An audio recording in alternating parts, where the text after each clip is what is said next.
जय हिंद दोस्तों। झारखंड में एक वैकेंसी की चर्चा बहुत जोरों पर है। कक्षपाल। ये कक्षपाल होता क्या है, इसके लिए क्या क्या क्राइटेरिया मांगी गई है, एज लिमिट आपकी क्या होने वाली है, और सबसे बड़ी बात यह है कि इसका काम क्या है। बहुत से लोगों को तो कक्षपाल के बारे में पता ही नहीं है कि कक्षपाल का काम क्या होता है। पूरे भारत के बच्चे इसमें फॉर्म भर सकते हैं या नहीं, कि केवल झारखंड के लिए ही ये वैकेंसी निकाली गई है, एज लिमिट आपकी क्या रहेगी, क्वालिफिकेशन आपसे क्या मांगी जाएगी, और सैलरी पैकेज आपको क्या दिया जाएगा, सारी चीज़ें डिस्कस करूंगा इस वीडियो के माध्यम से। रनिंग भी आपकी होगी, यहाँ पर फिजिकल भी आपका लिया जाएगा, एग्ज़ाम भी आपका लिया जाएगा, सारी चीज़ें बताऊंगा। लेकिन हाँ, वैकेंसी बहुत ही मस्त है, बहुत ही अच्छी वैकेंसी है। अगर आप चाहते हैं इसमें फॉर्म भरना तो फॉर्म ज़रूर फिल करिएगा। बहुत ही अच्छा जॉब अपॉर्चुनिटी आपके सामने लेकर आया हूँ। चलिए सारी बातें डिस्कस करते हैं इस वीडियो के माध्यम से। आपसे रिक्वेस्ट इतनी रहेगी कि अगर चैनल पे पहली बार विजिट कर रहे हैं तो चैनल को सब्सक्राइब और वीडियो को लाइक ज़रूर कर लीजिएगा। चलिए शुरुआत करते हैं। कक्षपाल का काम सबसे इम्पॉर्टेंट है कि कक्षपाल का क्या काम होता है। बहुत से लोगों को भी यही नहीं पता है कि कक्षपाल का काम क्या है। देखिए, जैसे कि अभी आपने देखा कि उत्पाद सिपाही की वैकेंसी आई थी झारखंड में, सिपाही की वैकेंसी आई थी झारखंड में, सेम इसी तरह कक्षपाल की वैकेंसी है। कक्षपाल जैसे कि मान लीजिए यूपी में, हरियाणा में, दिल्ली में जो जेल वार्डन होते हैं, जेल वार्डन जिसको कहते हैं, जेल प्रहरी भी कहीं कहीं कहा जाता है उसको, तो वही काम है कक्षपाल का। जेल की व्यवस्था को बनाए रखना, कैदियों की निगरानी रखना, कैदियों की जो गतिविधि है उस पर ध्यान रखना, बैरक जो कैदियों की बनी होती है, सेल जिसको यहीं कक्ष कक्ष बोल दिया गया, कक्ष कक्ष मतलब सेल या फिर क्लास, उनकी निगरानी रखना, उनका ध्यान रखना, उनकी सुरक्षा करना कक्षपाल का ही काम है। ये ड्यूटी आपकी 8 से 12 घंटे तक की हो सकती है, फोर्स के अकॉर्डिंग। जिस तरीके से फोर्स की अवेलेबिलिटी रहेगी उसी हिसाब से यहाँ पर ड्यूटी रहेगी आपकी। हो सकता है कि शिफ्ट में ड्यूटी रहे तो 8 घंटे की हो जाए, और अगर कमी है कक्षपाल की तो 12 घंटे की ड्यूटी भी आपसे शिफ्ट में ली जा सकती है, क्योंकि 24/7 ये आपका वर्क चलता है। ऐसा नहीं है कि मान लीजिए केवल 8 घंटे का ऑफिस टाइम में काम किए और चले गए। भाई जेल 24 घंटे ऑपरेट रहते हैं, कैदियों के दिमाग में 24 घंटे खुरापात रहता है, तो इस वजह से इनको 24 घंटे ड्यूटी देनी पड़ती है।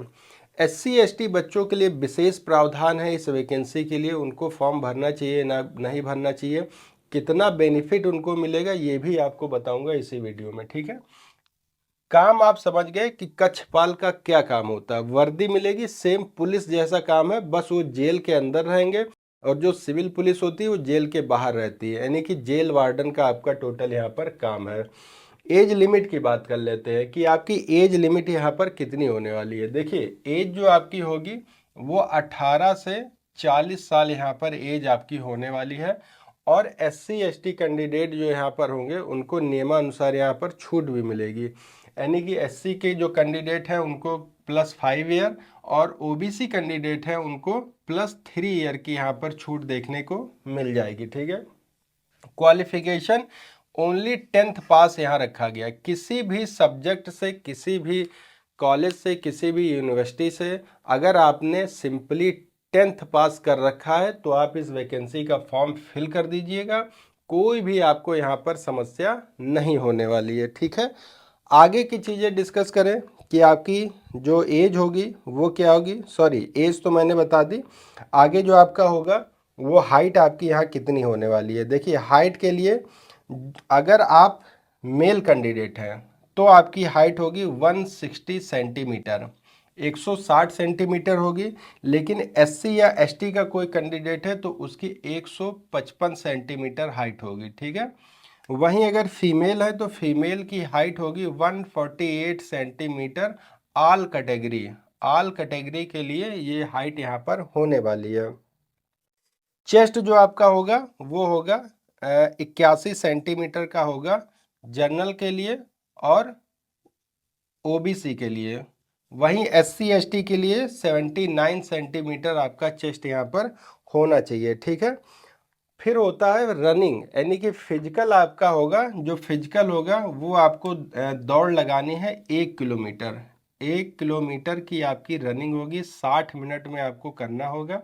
फीमेल को 5 यहाँ 10 किलोमीटर, 1 किलोमीटर नहीं 10 किलोमीटर है ये।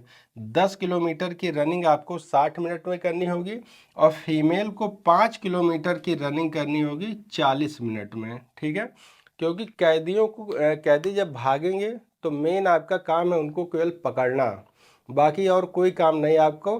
तो इसलिए रनिंग आपकी बहुत तगड़ी यहाँ पर कराई जाएगी, 10 किलोमीटर आपको दौड़ाया जाएगा और उन्हें दौड़ा के ही आपको पकड़ना है। ठीक, अब बात करते हैं टोटल वैकेंसी यहाँ पर कितनी आई है। देखिए टोटल जो वैकेंसी है वो 1634 पद यहाँ पर निकाले गए हैं। इसमें SC ST OBC, महिला, भूतपूर्व सैनिक, सभी के लिए ये 1634 पद हैं। लेकिन यहाँ जो बेनिफिट की बात की थी मैंने, वो SC ST कैंडिडेट सुन लें कि यहाँ पर जो 35 पोस्ट हैं, 35 पोस्ट जो है वो रिजर्व हैं। रिजर्व हैं किसके लिए? SC और ST के लिए, क्योंकि ये बैकलॉग के थ्रू 35 पद भरे जाएंगे जिसमें और किसी कैटेगरी का बच्चा फॉर्म नहीं फिल कर पाएगा। तो ये 35 पद तो यहाँ रिजर्व हो गए, बाकी 1634 में SC ST का जो कोटा लगेगा वो तो लगेगा ही लगेगा। तो ये आपकी वैकेंसी की डिटेल रही। अब आपके मन में सवाल आएगा कि इसका फॉर्म भरा कब जाएगा। देखिए अधिसूचना जारी हो चुकी है, विभाग ने सारी तैयारियां कर ली हैं, वीडियोस आप बहुत देख भी चुके होंगे। तो बहुत ही जल्द विदिन 1 या 2 मंथ में आपको इसका नोटिफिकेशन देखने को मिल जाएगा। फिजिकल भी होगा आपका और रिटन एग्ज़ाम भी होगा। रिटन एग्ज़ाम वही नॉर्मल आपका GS, हिंदी, मैथ और रीजनिंग, इंग्लिश नहीं होगी। GS, हिंदी, मैथ और रीजनिंग आपसे पूछा जाएगा, उसी के हिसाब से आपका सिलेक्शन यहाँ पर होने वाला है। इससे रिलेटेड कोई डाउट है आपके पास, कोई सवाल है तो बेशक मुझसे पूछिएगा। 24/7 आपके सवालों के जवाब देने के लिए तत्पर हूँ। चलिए मिलते हैं एक और इन्फॉर्मेटिव वीडियो के साथ, तब तक आप सभी को जय हिंद, जय भारत।